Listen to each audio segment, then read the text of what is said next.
आज थम जाएगा दिल्ली का चुनाव प्रचार। शाम 6 बजने के बाद नहीं कर पाएगा कोई भी चुनाव प्रचार। इस बार दिल्ली चुनाव में 699 उम्मीदवार आजमा रहे हैं अपनी किस्मत। दिल्ली की 70 विधानसभा सीटों पर किया जाएगा 5 फरवरी को मतदान। 8 फरवरी को दिल्ली चुनाव के आएंगे नतीजे।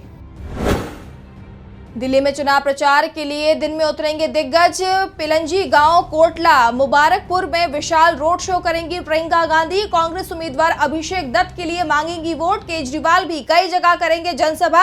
आप और कांग्रेस बीजेपी के उम्मीदवार के अपने अपने चुनाव क्षेत्र में होंगे रोड शो। अंतिम दिन के प्रचार को लेकर प्रशासन ने भी कसी कमर। राष्ट्रपति के अभिभाषण के धन्यवाद प्रस्ताव पर आज से लोकसभा में शुरू होगी चर्चा। पीएम मोदी 4 फरवरी को देंगे जवाब। विपक्ष की तरफ से राहुल गांधी संभालेंगे कमान। लोकसभा के बाद राज्यसभा में होगी धन्यवाद प्रस्ताव पर चर्चा। 6 फरवरी को राज्यसभा में जवाब देंगे पीएम मोदी।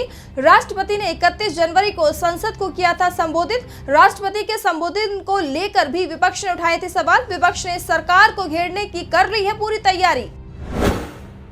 वक्फ संशोधन विधेयक को लेकर जेपीसी लोकसभा में पेश करेगी अपनी रिपोर्ट। एक दिन पहले ही जेपीसी मेंबर और कांग्रेस सांसद सैयद नसीर हुसैन ने कमेटी पर लगाए थे गंभीर आरोप। नसीर हुसैन का दावा, रिपोर्ट को लेकर उन्होंने जो असहमति जताई थी उस हिस्से को उनकी परमिशन के बिना ही एडिट किया गया।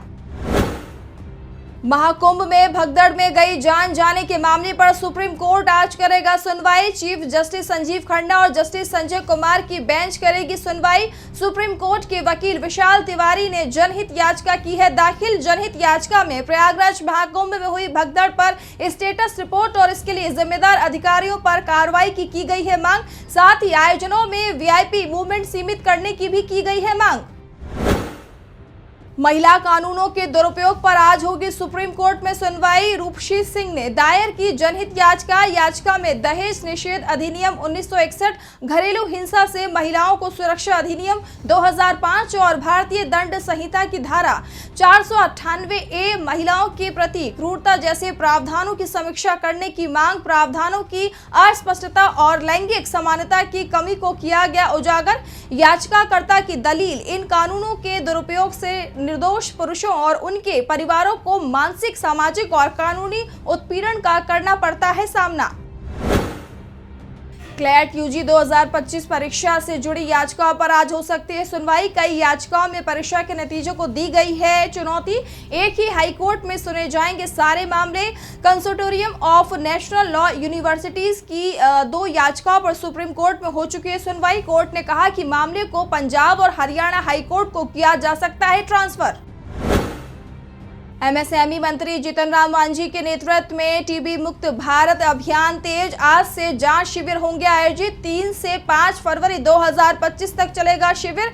अभियान के तहत फैलाई जाएगी जागरूकता। सभी आवश्यक कार्रवाई करेगी सरकार। मांझी बोले, एमएसएमई मंत्रालय ऐसी पहल के लिए सहायता करेगा प्रदान। केंद्रीय मंत्री ने घरों के आसपास स्वच्छता, वातावरण, पौष्टिक भोजन जैसे कारकों पर ध्यान देने पर दिया जोर।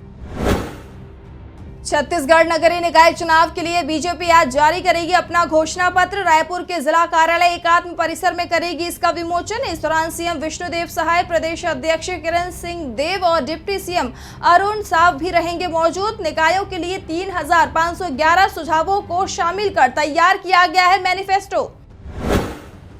आज हल्की बारिश और बूंदाबांदी की संभावना। बारिश के बाद ठंड बढ़ने के आसार। अधिकतम तापमान 22 से 24 डिग्री और न्यूनतम 8 से 10 डिग्री तक रह सकता है।